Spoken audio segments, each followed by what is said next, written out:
cât de curând o să o duc să o spăl, cum o să găsesc o spălătorie o să o spăl. Ca să zici că nu poți să mergi cu motocicleta, cu bodegă, o carabetă de asta, uite aici, bei o cafea, un suc pe ea care și facă pe scuter. Hai să vă arăt bananierul. Sau bananele, cum se zice. Mamă, direct în cenușa asta am călcat, asta e viața, în fine, odată știu. Dacă nu-i trag o baie, nu-i frumoasă. Salut la toată lumea, sper că mă auziți. Sunt aici în Thailanda, în pădure. Nu sunt chiar în pădure, dar sunt un pic mai pe afară, pe la țară, cum se zice. Și ce să vezi atât de important aici? E o căldură un pic cam mare, dar chiar și așa e destul de acceptabil, așa. Aici e motocicleta mea împachetată frumos, așa. Încă e murdară că n-am reușit să o spăl, dar își face treaba. Dar o să o duc cât de curând o să o duc să o spăl, cum o să găsesc o spălătorie o să o spăl. Momentan n-am găsit, de vreo câteva zile, că ziua călătoresc, motorul e cald și am vrut să o spăl, da? Cam așa stă treaba aici în Thailanda. Hai să-i dăm drumul. Eu îmi pun camera pe cască și ne-am dus. Hai să vedem cum sunt străzile pe aici, pe munți, pe deal, pe vale, în Thailanda. Cam așa stă treaba, da? Eu acum îmi conectez casca, durează doar 3 secunde, atât. Aici e motocicleta mea, o verific că e ok, în regulă. Hai să-i dăm drumul un pic să vedem cum e treaba. Motocicleta stă bine, mă sui pe motocicletă, luăm cricul vieții, sau cum se zice, cricul, piciorul, ridicăm piciorul la motocicletă, piciorul mijlociu, piciorul mic, e neutral, am băgat-o în viteza întâi și i-am dat drumul. Și am plecat. Și acum mai am o treabă de făcut eu. Știi ce treabă mai am de făcut așa când ai plecat de pe loc? Trebuie să închizi viziera, că îmi intră toți păiangăne, i-am zis, toți muștele. Toate muștele mi intră în gură. Așa. Și acum hai să dăm mai departe. Să vedem cum se prezintă străzile de pe munți. Aici e în pădure. E o pădure care e pădure cam de tot timpul, de vreo 3-4 zile eu numai prin pădure stau așa, știi? Dar asta e. Bine, seara mă opresc, mai are oraș sau sat comunal așa cum ar veni. Te oprești acolo, găsești cazare și v-am arătat și cazările, cum se prezintă cazările de aici din Thailanda. Ce pot să zic despre străzile astea? Mă, niște străzi foarte bune. Poți să mergi destul de spațioase, adică este spațiu, ai unde să te ferești cât de cât, ai unde să te dai în stânga, ai unde să te dai în dreapta. Străzile sunt vopsite, sunt condiții bune pentru mașini, dar și pentru motociclete, adică străzile nu sunt, cum să zic eu, străzile nu sunt străzi rele, ca să zici că nu poți să mergi cu motocicleta. Că inițial cu mașina mergi cam pe toate străzile, dar cu motocicleta nu. Cam așa stă situația. Am văzut un alt grup de europeni sau americani sau australieni, așa, care a trecut pe lângă mine mai înainte. Că cine călătorește pe căldurile astea? Oamenii care călătoresc. Ca mine, ca ăla, dar pe aici ăștia, nu știu, unii să vaită. Uite aici, loc de sta la umbră. Ce ai, maimuță? Nu-i maimuță. Loc de sta la umbră. Unii se vaite, dar pe aici prin pădurile astea e bine, omule, de mers. Adică, cum să zic eu, asta e părerea mea. Adică mergi pe motocicletă, bate o leacă de vânt așa, dar nu merg tare. Merg, uite, am un 69. Păi, stare de fapt, 69 e viteză mare, dar se pare că merg încetul, știi? Mi se pare mie, în fine. Merg un 50, un 60, așa, un 70, așa, pe aici merge așa, relaxat. Eu zic așa din cum văd eu treaba. Mai e o leacă de umbră, mai e o leacă de soare, așa prin păduri, sub copaci pe aici, să merge bine, se vede umbra, eu sper că camera asta prinde și umbra. Așa. Și nu știu ce e acolo, garaj. Și pe la umbră și așa pe sub copaci, așa, ușurel, așa, mergi bine, adică nu-i frate ca în oraș, nu-i ca în câmpii, ca la câmpii, că acolo-i soarele te arde direct, așa. Și aici mai este o chestie, aici mai adie și vântul, deci se simte, mai este câte cât e vânt așa, știi? Mai bate un pic vântul. Deci cam așa stă treaba, situația pe aici prin pădurile astea, deci se poate merge dacă vrei. Adevărul este că între ora 2 și 3 se simte și aici o căldură destul de mare. 2 și 3 după amiază, da? Adică e un 40 ceva de grade, așa, sau poate și mai mult sau mai puțin, 39, 40, 42, dar chestia e în felul următor. Cum e chestia? Chestia e că se simte un pic mai cald, știi ce simți tu? Corpul tău simte mult mai cald decât e, de fapt, aici. Și cam așa stă treaba cu străzile de aici, din Thailanda, de pe munți. Adică au niște străzi foarte, foarte bune, frate, cu, vezi, făruite, vopsite, cum se zice, cu liniile, cu marcajele necesare, cu instrucțiunile necesare, săgețele astea la ei parcă zici că sunt șerpi, dar asta e. Așa. Acum, după cum se poate vedea aici, ai toate plancardele, în fine, scrie și în engleză, dar scrie și în limba lor, mai mult în limba lor scrie, da? Scrie și în engleză, așa că decât să-ți faci o idee, știi? Ia să mă opresc pe aici un pic să văd încotro o luăm. Așa, nu mă duc aici, hai că nu știu ce e aici și nu mă bag. Nu mă bag unde nu e pentru mine, în fine. Și se conduce bine, adică oamenii merg, frate, merg oamenii, știi ce zic? Oamenii se conduc pe aici, bine. Uite, mașini ca lumea, SUV, nu-i chiar așa. În fine, eu nu zic că viața e grea și se trăiește rău și așa, da? Se trăiește rău la unii trăiesc mai rău, mai greu, na. Că așa e și pe la noi și peste tot aici și așa a fost de când e toată lumea. Și așa va fi întotdeauna. O va fi oameni care mai trăiesc mai bine, oameni care trăiesc mai rău. Dar nu înseamnă că trăitul nu se referă la cu ceea ce ai tu. Ceea ce ai tu nu are treabă cu trăitul. Trăitul înseamnă cât de bine o duci tu viața ta de zi cu zi, adică azi, mâine, poimâine, răspoimâine și tot așa mai departe. Aia înseamnă trăitul, cât de bine trăiești tu, da? Deci dacă ai strictul necesar în fiecare zi și tot îl ai și tot îl faci să-l ai, aia e important, strictul necesar ca să fii tu, te simți tu ok și te simți tu bine și să ai tu încredere în tine, ăla e strictul necesar. În momentul în care cât timp tu ai încredere în tine, înseamnă că ai strictul necesar, asta înseamnă. Ai încredere în tine și te simți că ești ok, adică cât de cât. În fine, și să trecem mai departe cu străzile. Pe străzi așa, dacă mergi pe aici prin pădure, nu prea ai ce vede. Mai este, uite, mai este o bodegă, o carabetă de asta, uite aici, bei o cafea, un suc acolo, are un de ăsta rece. Aici e un control de poliție. Așa, checkpoint. Checkpoint la ăștia aici, de exemplu, în situații de urgență sau nu știu ce, sau aici nu știu ce bază sau ce, habar n-am, în fine, nu-i treaba mea. Adică ai ceva tot așa, m-am uitat în oglindă de vine asta cu duba. E ceva tot așa, un fel de loc special, în fine. Checkpoint-urile astea se fac din județ în județ, cum ar veni, ceva de genul, cred eu. Sau din județ în județ, faci checkpoint-urile astea. Și când caută ei pe cineva sau vor să controleze, îi oprește la checkpoint-urile astea, oprește toată lumea. Dar asta bineînțeles, de exemplu din alt județ poate să dea telefon aici și face niște checkpoint aici, adică control aici, și controlează pe toată area și n-ai cum să treci de filtrele astea. Că pe unii să o iei. Hai că pe aici, prin pădurile astea, zici că se mai ascundă ăștia, o mai ia cu scuterul și se mai bagă prin boschezi, prin pălării. Dar chiar și așa, te dai de gol, că ăștia știu foarte bine să caute oamenii aici. Să nu crezi că dacă ești așa prin pădure pe aici, nu te găsești ăștia. Te găsești, stai liniștit, că sunt oameni locali, sunt care se cunoaște, sunt care știu toate maimuțele și toți elefanții, cum se zice, știi, din pădurile astea.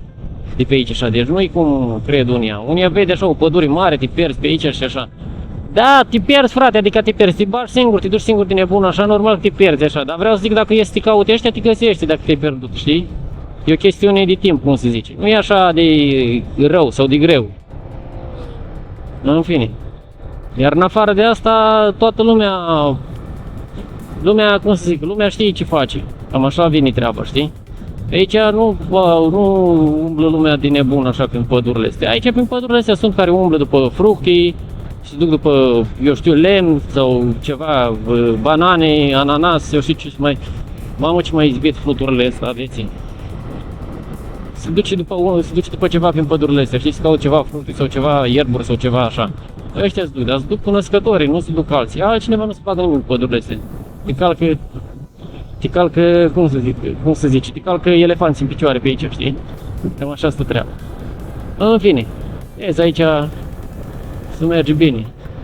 Băi, eu am lăsat motocicleta asta jos zilele trecute, adică ieri și așa am lăsat-o jos tare de tot. Cauciucurile se cunoaște că nu le-am consumat, le-am pictat pe toate părțile, știi, la maxim. Când te lași tare pe o parte, eu nu mă las acum, că n-am nici chef așa de mers tare, merg la relaxare, știi? Dar când te lași tare pe o parte, cauciucurile se cunoaște până, știi, umbra de la praf, sau unii s-au consumat, cum are cauciucul, se cunoaște, știi? Când te lași tare pe o parte, tare. Cam așa stă situația. Oricum, am 50 ceva, la 50 ceva, se pare că merg încet așa, da? De fapt, la 50 ceva, viteza adevărată e mare. Realitatea e mare, cum să zic, și vedem noi, e mic. Cam așa stă treaba, sau așa stă situația. Aici ai un sătuc, o casă aici, o casă acolo, un business, adică gen, au oameni aici și-au făcut, eu știu ce să stea, magazine și așa, și cam asta e treaba, știi? Na.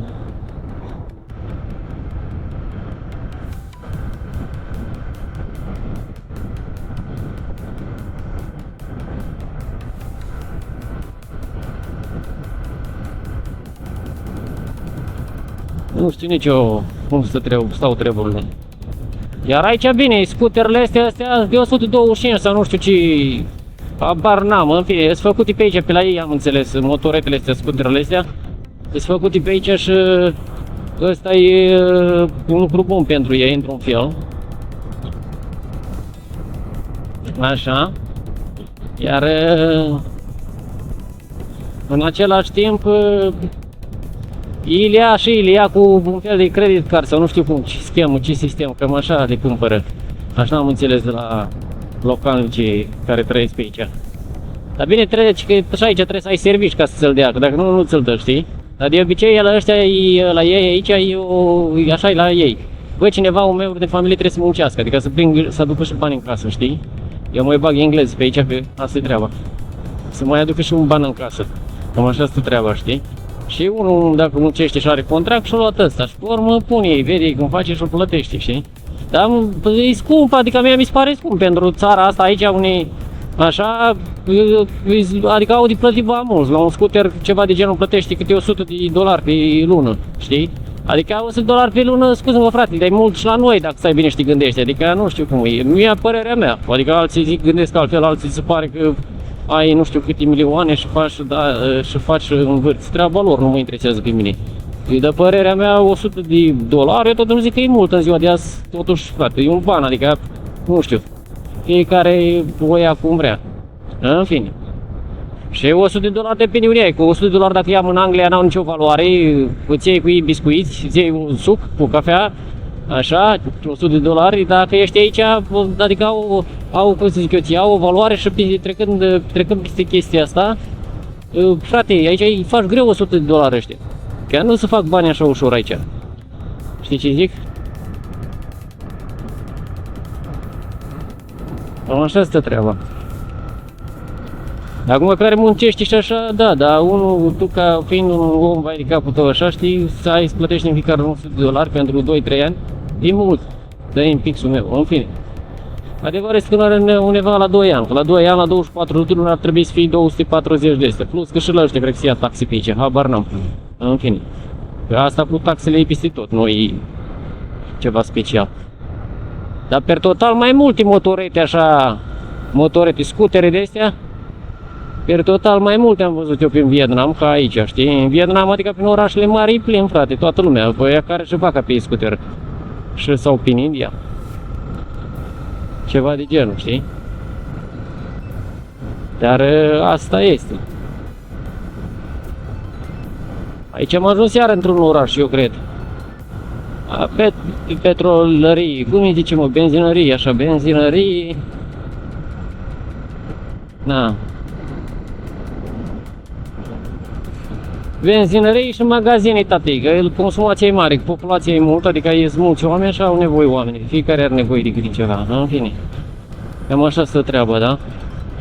Și așa arată un oraș de ăsta E un oraș, nu știu cum să zic, mare, mic, habar n-am. Da, cam așa arată. Per total. Dar nu e chiar oraș nici ăsta, e, da, un oraș în devenire, probabil, habar n-am. În fine, când au nici ăștia în orașele, prin orașele mari, pe acolo, pe la... Bă, pasagerilor, hai că vă las să treceți, dacă ăștia se opresc. Dar nu se opresc, ăștia mă calcă pe aici. Hai, da. În oraș care, acum nu știu care e legislația, se dă voie la ăștia sau nu? Habar n-am. În fine, eu am oprit așa, că oricum merg la schemă. Merg că fac, vorbesc de aia, știi? Așa. Și am zis să mă opresc. Aici la roșu s-a oprit, că n-am încotro, știi? Asta e treaba, frate. La roșu s-a oprit oamenii, dar la... Ești, nu știu unde mă duc, în fine, hai. Poate greșesc drumul pe aici. Dar nu contează, n-am plan. E bine pe mulți.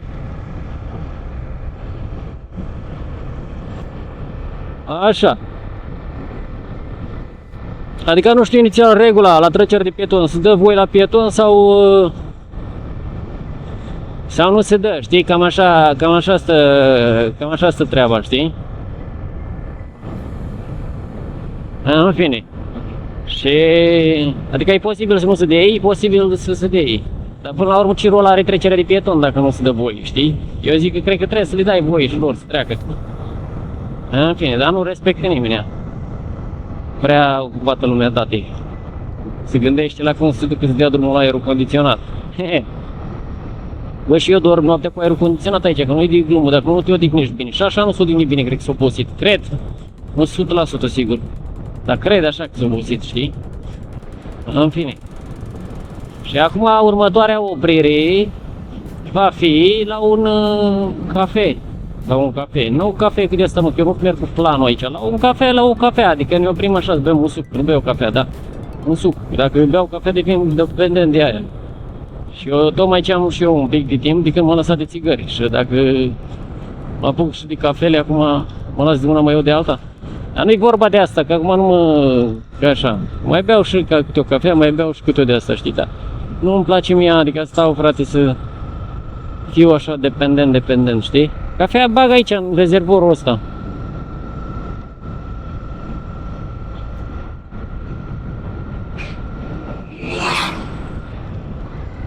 Bani aici bagă, motorină, iau din benzină, știi? În fine, cam așa stă treburile, știi? Fiecare alege în viață să facă ce dorește. Că și dacă stai și te chinui, o să stai și tot să gândești, o să ai, că o să faci nu știu ce și o să faci nu știu ce, nu o să faci nimic, înțelegi? Astea nu mai vin momentele astea, nu se mai întorc în viața mea încă o dată, cam așa e ideea, știi? Adică te duci, frate, vizitezi lumea, vezi lumea, când ai oportunitatea, când ai ce-ți trebuie și când crezi tu că poți să o faci, știi, așa, în fine. Nu aștepți acum, că mai aștept un an, că mai aștept, dar vezi că s-ar putea că se devalorizează banul și s-ar putea să nu mai poți pleca, sau cine știe ce. Așa că când ai oportunitatea de să te duci, frate, într-o vacanță sau ceva, du-te. Că n-ai, oricum, banii vin, banii se duc și așa, da? Unii au ideea asta, cred că se îmbogățește. Se îmbogățește până vine un necaz, vine necazul, cheltui banii, iar o iei de la zero și tot așa mergi înainte, e bine. Asta e viața. Se strică cauciucul la mașină, trebuie să-l schimbi. Se strică aia, trebuie să o schimbi. Se strică la tot, să o schimbi. Toată viața ai de schimbat pe ceva. Da. Cam așa stă situația actuală aici. Eu habar n-am unii merg, dar merg. Merg în sus. Pe strada muntelui.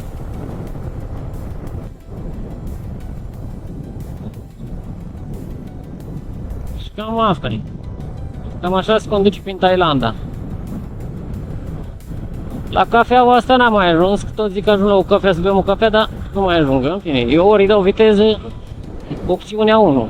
Iau opțiunea 1. Ori dau viteză, ori bem cafea mai târziu. Altceva n-am încotro. O să încarc cardul ăsta cu nimicuri și e o problemă. Adică Hai să-i dăm bătaie dacă tot am ajuns până aici.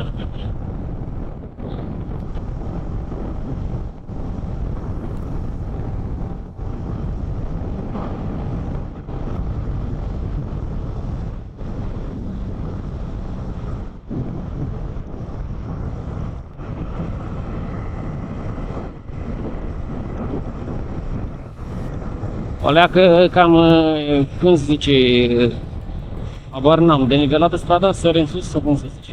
Cam așa se zice, da? Să mai mișcă terenul aici, frate, să mișcă terenul cu stradă, în fine.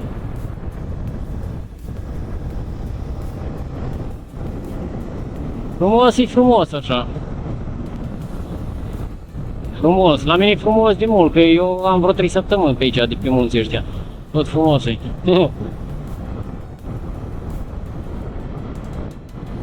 Nu, pe mine mă interesează să mă opresc pe o cafea, omule.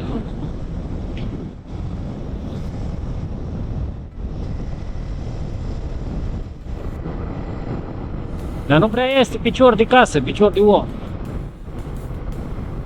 Cam asta e grava. În fine. Băiatul ăla să-l facă. Mi sete, pe aici o lua foc pădurea. O lua foc. Nu știu, ăștia zice că s-o aprinde singur. Și eu cred că s-a aprinde singur, că dacă e vreo piatră sau eu știu ce este, așa, ce se întâmplă? Se aprinde singură, se aprinde singură. De la frunzile astea se încălzesc atât de tare încât se aprinde singur. Eu cred treaba asta. Hai că prin unele locuri zici că pune fermieri. Nu e adevărat. Chiar se aprinde singur. În mijlocul pădurii nu e nici picior de... În mijlocul pădurii nu e nici picior de fermier, dar tot se aprinde, știi?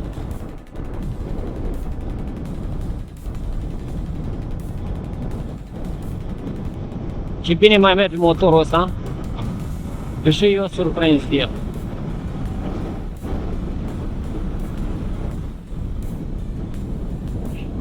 Munte, dar au făcut oameni șanță aici, frate, adică... Na, mai trebuie curățat și ăsta, dar șanță serios, adică să curgă apă, știi? Curge metri cub de apă. Că eu am apă 100 la oră, nu e așa tare, adică apar n-am, pe munții ăștia pe aici. Să merge bine de asta, că dacă nu se mergea bine, nu mergeam cu 100. Așa nu merg eu cu 100, da? Merg acum cu 100. Eu sper că mă duc în direcția corectă, eu sper că nu mă duc naibii în direcția greșită. Știi ce zic? Cam așa stă situația.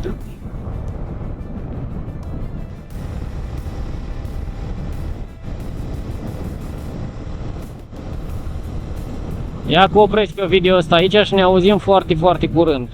Luăm o mică pauză. Aici au făcut și pod. Uite banane, aia e plantație de banane, aia sunt bananieri. Dar are banane, normal că are. Ah, ce cald e. Ia să-i punem cricul un pic. Sper că stă, sper că nu e la vale. Mai căzut pe jos de câteva ori. Săraca. Tot cade. Hai să vă arăt bananierul. Sau bananele, cum se zice. Mamă, direct în cenușa asta încălcat, asta e viața. În fine, odată știe foc pe aici. Bananierul e ăsta. Și bananele sunt acolo, dacă se vede. Nu știu cât de bine se vede, poate pus să curent pe gard, să nu intre elefantul. Mă curentez pe aici. În fine, și acolo sunt bananele. Și ăștia aici sunt toți bananieri. Vedeți? Cam așa stă treaba. Uite chestionul aici, haideți să mă dau mai aproape de el. Stai că trebuie să mă uit după șerpi, băi tate. Nu stă treburile așa. Uite banana.